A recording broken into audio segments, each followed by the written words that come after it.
Hello and welcome. Most of us think we have a pretty good handle on what a family is. But what if I told you that around the world, that idea can stretch, bend, and completely transform into shapes you've probably never even imagined? Today, we're going on a journey to explore that incredible diversity. From societies where women hold all the property to one man who had over 180 family members living under a single roof. But before we dive in, just take a second and think about it for yourself. What does that word family really mean to you? Is it about your parents and kids, a shared last name, the house you live in? Just hold that thought, because we're about to see just how many wildly different answers there are to that one simple question. So here's our game plan for today. We're going to start by setting a baseline. What do we usually mean by family? Then I'm going to give you a quick anthropologist toolkit. After that, we'll get into the really fascinating real-world examples, tackle a very challenging case study, and then bring it all home by looking at the future. Think of it as a mini social anthropology lesson, one that's designed to completely change how you see the world. All right, first things first. To really get a sense of how different things can be, we need a starting point, a baseline. So let's quickly look at the model that many of us might think of as traditional.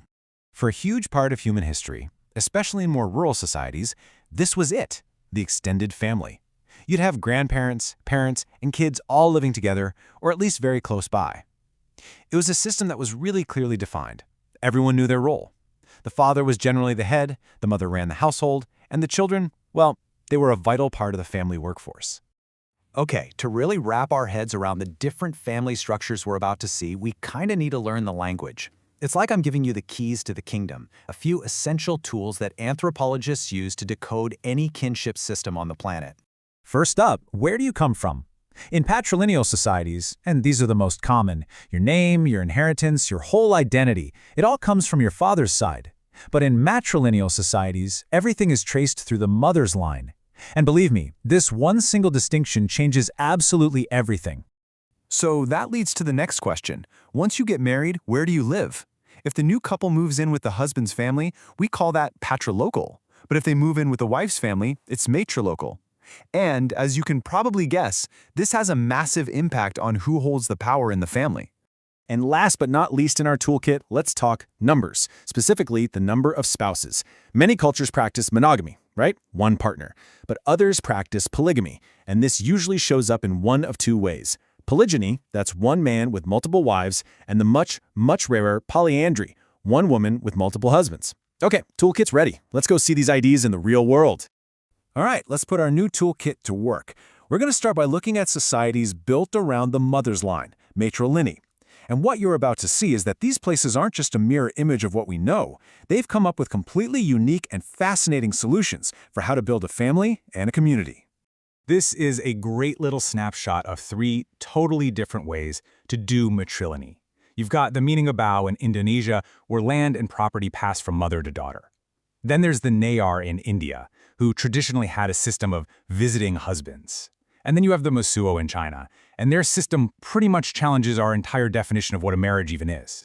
This is just incredible. The Mosuo practice something called a walking marriage. Basically, a man walks to his partner's house at night, and then in the morning he goes back to his own mother's home. They don't live together, there's often no big ceremony, and the children? They're raised entirely in the mother's household, with her brothers, their maternal uncles, acting as the main father figures in their lives. Okay, now let's push the boundaries even more. Let's look at how simply changing the number of people in a marriage can completely redefine the family unit, starting with one of the rarest forms out there, polyandry. In some parts of Tibet, it's actually pretty common for a group of brothers to all marry the same woman. Now, this isn't because of a shortage of women or anything like that. It's an incredibly practical economic solution. See, by sharing a wife, the brothers keep their family's land and property from being split into smaller and smaller pieces with each new generation.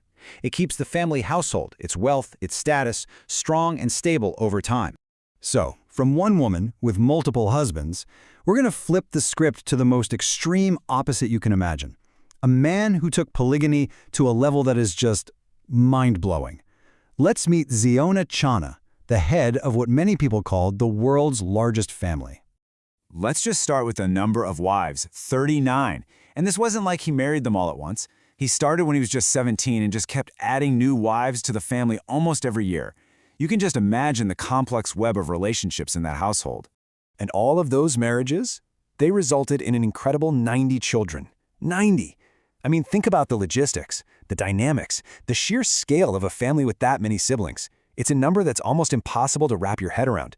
But the family was even bigger. Right? Add in 33 grandchildren, and the grand total comes to over 180 family members. And here's the kicker. They all live together, under one roof, in a massive 100-room mansion, operating like a single, well-oiled, and apparently a very harmonious machine. Okay, we've seen families built on economics, on lineage, and on, well, a lot of love. Now we have to turn to a much more difficult, much more controversial example. The Yanomami people of the Amazon have been a subject of intense interest for anthropologists, not just because they're so isolated, but because they have a social structure that deeply, deeply challenges modern values. The source material on the Yanomami, especially from some of the early anthropological accounts, it paints a really stark picture. In this society, male aggression isn't just the thing that happens, it's actively celebrated as a sign of honor. Violence is described as an accepted, even normal part of domestic life, to the point where a woman's scars might be seen as proof of her husband's high status. Kids, especially boys, are socialized into this aggression from the time they're tiny, and the culture has historically practiced female infanticide. And this brings us to a fundamental and really tough question in anthropology. When we encounter practices like these, where do we draw the line? At what point does respecting cultural difference come into conflict with upholding what we see as universal human rights? When you put these value systems side by side like this, the conflict is just impossible to ignore. In the Yanomami worldview described by these anthropologists, honor is directly tied to aggression, and women are part of a system of exchange. In the modern Western framework, the entire focus is on individual safety, gender equality, and protecting children above all else. Now, evaluating this critically isn't about judging from some high horse. It's about acknowledging that these two worldviews are, on some fundamental ethical points, completely incompatible. All right, after that really intense case study, let's bring our focus back to the bigger picture and look at the world that most of us are living in right now. Because the family unit isn't some ancient, static thing. It's dynamic, it's alive, and it is constantly evolving right along with society. Today, the idea of one normal family is gone. It's a whole spectrum.